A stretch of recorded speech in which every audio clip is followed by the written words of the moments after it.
So today, I have the pleasure of talking to José Carlos Brito. He is one of the most experienced field people I know. He has driven all across the Sahara and the Sahel, chasing very unlikely animals, crocodiles, among many other things. I think you have done over 700 days in the Sahara and the Sahel trekking. Over 1,000. Over 1,000 now. Okay, well, your biome is a little bit behind. Published over 100 scientific papers on those topics. And you were funded by the National Science Foundation in Portugal, but also ESA, I saw, and National Geographic. Yes. So, and you've been in National Geographic covered, of course, with your work. So why are you going back all the time to the Sahara and the Sahel? What brings you there? Well, first of all, thank you very much for this invitation, Harry. And why going to the deserts? Why go to deserts multiple times? Well, the first time I went to the desert, that caused me a huge impression. There's this saying that deserts, you can never be insensitive to desert. Either you love it or you hate it. And in my case, I loved it. The wide open spaces, almost no limits, and that caused a sensation that I want to work here. I first visited the Sahara. I was doing the PhD at the time in Portugal, in a mountain area, and I was spending most of the days in a very narrow valley that I could only see some 100 meters in distance. How going to the Sahara, it was, this is the wide open spaces. I want to work here, and as soon as I finished the PhD, I engaged in research in deserts. So for me, the biggest attraction is indeed the wideness of the landscape. Yeah, and you go in deep because you go for months at a time. You leave here, we see you drive off with the four-wheel drives, and then you don't return for several months. So what's that like? What's it like living out of a car for such a long time? Well, it's a challenge, first of all. It's a challenge because the logistics, it's complicated in terms of lodging, of food, of water, of fuel. There are several logistic challenges to be overcome in these kind of expeditions. And that is very attractive at the same time. The fact that it's complicated, that it's not easy, that there are many variables, many uncertainties, and also another thing that you need to plan in advance, that you cannot just fly somewhere and just land and rent the car and then and being exactly the opposite makes it very attractive for me. Okay, you like the challenge and just and so practical things. You probably camped a lot outside, or it depends on the countries that we visit. But most of the work that I've done in North Africa has been in Mauritania, and the lodging is almost non-existent, or only in the main cities. So if you want to do research, if you want to search for animals at night in mountains, there is absolutely no other possibility besides camping. It's not even a question of I prefer to camp instead of being in a hotel.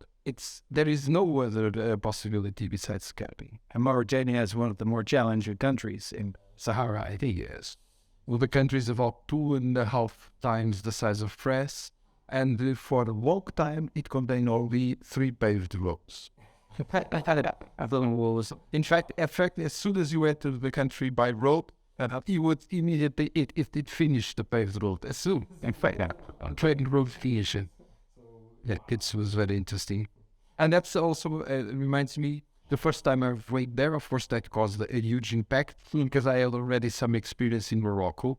And in Morocco, outside the paved roads, the tracks are marked either with cards, left tires, abandoned cars. And Morocco is rather stony. So in fact, most of the people tend to drive more or less in the same way, in the same track. So when I first arrived to Mauritania, at the border, I was inquiring with local people that, hey, so the tracks here are well marked, like in Morocco. Is it easy to find the routes and so on?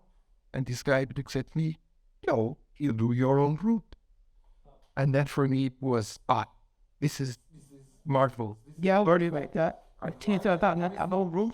Not marked. You have to find. You have, of course. Now we can beneficiate a lot from GPSs and the technology associated, but still, it's a challenge because you may have points in the GPS separated by 50 kilometers, and you have to find your way, navigate between dunes or rocks or whatever, and find your own way. Wow. Yeah, it's really a weird country, Mauritania. And so I said in the introduction you were chasing crocodiles, which seems like an unlikely thing to do in a desert. Can you tell us a little bit about that? Yeah, in fact, it's fascinating the occurrence of crocodiles in the Sahara because it's an aquatic animal. We are not expecting it to be present in the desert, but that it's fact that they are there and they are remnants of the past of a period during the Holocene, about 4,000 years ago, when the Sahara was much more humid and covered by grasslands and lush vegetation. At the time, it contained also hippopotamus, lions, giraffes, elephants, and so afterwards, after this period of the Sahara towards the present day, there was an increase in the aridity, so vegetation disappeared. Most of the big mammals got extinct by themselves. And crocodiles were able to strive in very small neighborhoods located in mountains. And so they became highly isolated in the mountains of the Sahara.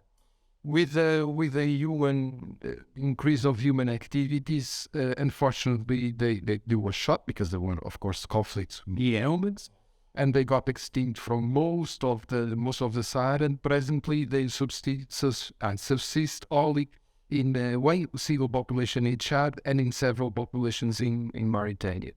And you've been there in Chad and Mauritania. Chad, unfortunately, I've been in Chad, but not in the place where in any of the mountains where there's an isolated population. Fortunately, I was never there.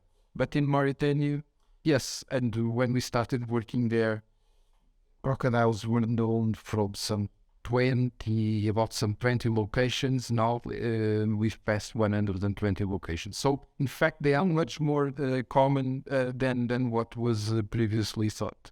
And this is a separate species of crocodile? These are the normal... in fact, when we start working, it was considered this crocodile to be Crocodile nilotic, the Nile crocodile, the typical crocodile that we all know has. Yeah, that caused these problems with they attack humans, of course. But then some genetic work leads by a team from the US, and they proved that these crocodiles in the Sahara, in fact, it's a separate species. It's a Crocodile soup.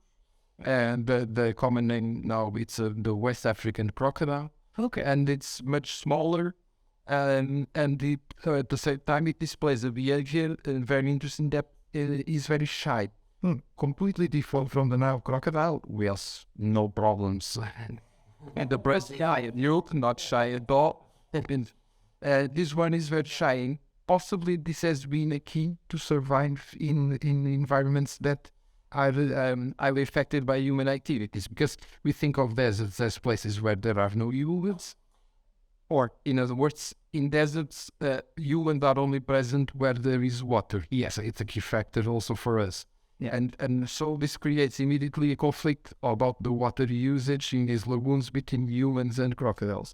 And so the fact that these crocodiles are much more shy and don't attack humans, in fact, it made possible their survival until the present day. In fact, that reminds me of another detail, that these crocodiles are the ones that this has been proved genetically, are the ones that have been modified by the ancient pharaohs of Egypt. Well, they were using this species of crocodile, not the Nile crocodile, as pet.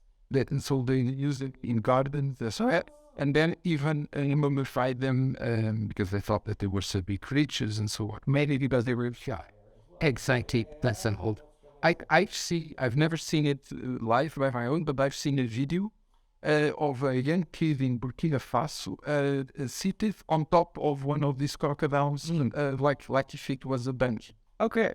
And in some villages, crocodiles are kept as pets, and they are fed by the local villagers with chickens and so on, because they think that it's a sacred animal, and so this allows a peaceful coexistence. Lucky crocodile.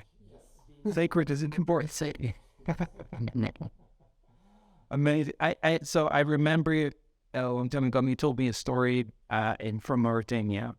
I'm not sure you want to tell the story here, but it was about a French person that you found by the side of the road. Do you remember that one? By the side of the road with the car broken down? No, he was lost for a long time, apparently, this guy. Well, he was not alive. That the Dark paddock with the seagulls. Yeah. Well, deserts are harsh environments, and they are very remote. And some areas, if you venture alone in a vehicle, if the vehicle breaks down, in fact, that causes a survival situation. So while we were driving through one of these remote areas, I saw at a distance some bones, and it's very difficult to find the bones of dead dromedaries. So it's very, very difficult. And it was a very open landscape. So of course there is nothing in the landscape. You see some bones at a distance, and I drove close to those bones. When I was about to arrive there, I thought I had understood that it was a human skeleton. So we stopped. We went to check it out. I took the GPS coordinates and then sent later those coordinates to the authorities in Mauritania. Later on, they went there to investigate what was going on. They found a second body, and yes, it was a man and a woman. They found the bags, their bags, okay, with the passports, and there were a couple of French that had disappeared in 1994, and we found them in 2008. Wow. Okay. Yeah. So they'd be lying there for 14 years, undiscovered in the middle of Mauritania. Yes. That's how long you can. Yes. With the clothes all stripped apart, all the bits of remains of the clothes, and then the body, the skeleton fully exposed to the elements. The second one, we had the woman, we did not spot it immediately. Yes, we did not touch anything. Yeah. But it was covered with sand. Okay. It was covered. It's wow. That is. It made it very intense. Make a bit more nervous about the state of your car when you're driving, I guess. Yeah. Yes. So yes, there are a series of issues related to the vehicles. Of course, you want a simple vehicle. You don't want a vehicle with electronics. Essentially, it's almost a paradox, but the vehicles that are available presently and that they are produced presently are totally unsuitable for driving in the because of electronics, because of sensors, because all the wiring that is attached to the different parts. And then in vehicles these days, if there is a tiny breakdown in the sensor, immediately, or in some vehicles, the car will stop. And so this is not acceptable for us. Right. And so in fact, we use all the vehicles without minimum electronics, vehicles from up to the early 1990s. We don't drop anything to make it more recent than they can solve. They get more hard to find, amen. Yes. We've had a series of breakdowns, of course, but luckily, in all situations, either we were able to solve the problem by our own, or within a reasonable amount of time, someone else passed with the vehicle and helped solving the problem. Okay, so there is some traffic. There is some traffic. We've been into areas where there was absolutely no traffic, but in those cases, we always go with 2 cars. Okay. When it's to go really remote, we take always a minimum of 2 cars, exactly because of these issues. And of course, that seems sensible. Have you ever had a situation where you thought, I'm not gonna get out of this, or? Yes, but in Morocco, some 5 or 6 kilometers from a village, where it was it's life you learn, and it was which is a depression, a saline depression in the landscape. And I thought that it was dry. It looked dry, but it wasn't. And we took 36 hours to take the car out. It took 36 hours with the help of Moroccans to push, dig, and then like a tow truck went there. It was we were almost exiting the lagoon. Almost, we were like some 70, 80 meters from the shore of the lagoon. And then the tow truck came to the shore, and then he set up a series of slings to push the car. But they were all and kept on braking, and then so took a lot of time to fight to recover the car. Wow. 6 hours to cover 70 meters. Yes. Directly, wow. Okay. And so you go chasing crocodiles, snakes, lizards, anything else? What's the most exciting thing you've seen? What is your favorite thing you've seen there? Well, the research, I started there working in the side, mostly with lizards. Then the research expanded also to the crocodiles. And in the last years, we've been working also with mammals, with birds, even with dragonflies at the same time. So the research broadened as usual. The more time we spend on the certain area, the research always broadens. So in terms of the most exciting, well, I'm biased, of course. I like a lot of crocodiles, and I think that they are an amazing animal. Of course, the vipers are also very attractive. Yeah. And I remember when the first time I've seen a puff feather, which is one of the biggest vipers of Africa. And it's a paradox again, because it's one of the biggest, but I didn't saw it. I was walking in a very open landscape. I never crossed my mind that it could be a place for puff feathers. And then there are a series of rocks. I was wearing sandals at the time. It was daylight, so it was in theory safe to walk around in daylight, but never very fast. Right? And I was searching for lizards, geckos, nothing. Never crossed my mind about the possibility of another. And I stepped some 20 centimeters from the head of the animal. When I suddenly, that's the crowd of the effect. Right, roll and going back quick. And hope I should. But yeah, another step more, and I would have stepped on his head, which possibly would not have ended up well. No. Oh my God! So this is the snake that kills most people in Africa every year. Yeah, and it's very extremely venomous. And if you're far away from the hospital, I guess that's even worse. It doesn't very big. Yes. So medical facilities are always sparse, and the time we've had it, for instance, in one of the trips to Mauritania, we've had one of the team members that was bitten not by a viper but by another snake. It's a burrowing viper. They are nocturnal, and well, it was by accident, as usual, and things always happen by accident. And it took, or at the time, we were some 70, 80 kilometers from the closest city, but it would take some 2 days to get there.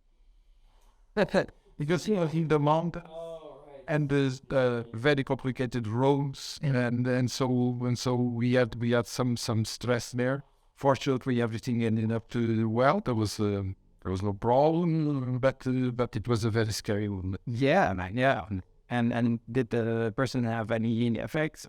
I guess yes. So, there was a huge swelling in the hand and the arm, and he vomited. He released all body fluids, and for some 2 hours we were seeing the clinic situation being more and more severe, and then it stabilized. Okay, and then fortunately it stabilized, and then it took some 3 days or so for him to recover. And we camped there for 3 days. Yeah, for him to recover. It was tricky. That is a terrible situation. Hearing that. But you've never been bitten? No. Neither with scorpions. Always paying attention. Always wearing gloves. Always at night wearing boots for sampling. It's very important. But I think that the most important trick is always to look carefully where you step and ready touch with the hand. Absolutely. And what you just told me reminded me, and it's so funny in the field. You said the viper, you only notice it then, and you're like, it's funny how animals are not there until they're in there. Very totally true. Especially these vipers have an amazing camouflage pattern. They rely on camouflage to escape from predators, most of all, and also for not being detected from the prey, or by the prey, sorry. And so neither or I was not expecting to see vipers there. But honestly, even if I was sampling for vipers, the camouflage was so perfect, the whole body, it was mixed with the terrain, with the soil. You could not see exactly where the animal landed and where the soil started. So yeah, you have to be very careful with those. And so that's hard to imagine when you see them in a zoo or in a captive situation that they can blend in so incredibly well, right? Yes, in zoos usually they are. In modern zoos they tend to reproduce a little bit the conditions of the habitats where species occur. So it's a bit more realistic, let's say. But still, it's a huge difference between seeing them in the zoo or indoor. And so, what do you do with your months in Mauritania and the desert? So most of the work that we were interested, and we are still interested, basically it's to identify diversity. How many species are present? Because in comparison to other regions of the world, deserts are poorly studied. Usually they are neglected because diversity in desert is assumed to be very low. So usually researchers are not that much interested in looking at desert. So we want to know which diversity is there, how many species. Is there cryptic diversity in the sense that maybe two individuals look alike a lot, but from the genetic point of view, maybe they are totally distinct. So we want to identify these what we call cryptic diversity. And the other aspect is, once we know how much diversity is there, where is it distributed? Which are the most richest areas that potentially could be allocated to conservation? And this is the third line of research that I'm interested is in the definition of areas that can be allocated for conservation. Right. That brought you a lot of places. You once told me a story about you had to haggle with a chief elder to get a skull of a crocodile. Is that right?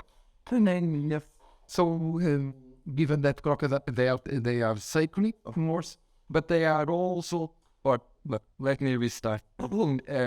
So crocodiles in Mauritania, especially in southern Mauritania, they are located in a transition area between the more Islamic religion, for the African animistic religions. And so, the animistic religions, crocodiles are seen as sacred, but also as have an element that could give power to humans, specifically sexual power. So that from time to time they are captured by the local sorcerers that are called the marabouts, and some organs are sold for the mystical reasons. And so we came to know that in one village there was one of these marabouts that contained some crocodiles there, and we had to negotiate to. But what we were interested was to obtain a bit of tissue sample. Yeah, we want tissue samples to do the genetic work, to do the laboratory work. And so we did not want the animal per itself, but just a little bit of tissue. And it was necessary some negotiation. Yeah, no, I didn't want to reply. Did you want to say for any other read? Awesome. So that is... those are, I know you have a lot more stories in there than you've already told, but we'll keep them for next time. Thank you. Thanks a lot for coming. If people want to know more about your research or want to follow you on social media, where should they go? We have in Facebook you can visit Biodeserts. In YouTube the same. Biodeserts is the name of the research group that I lead. And you can find us in YouTube and Facebook, and also we have a website dedicated to Okay. So just search for biodeserts. Biodeserts. Okay, José Carlos, thank you very much. Thanks so much for the invitation. No worries.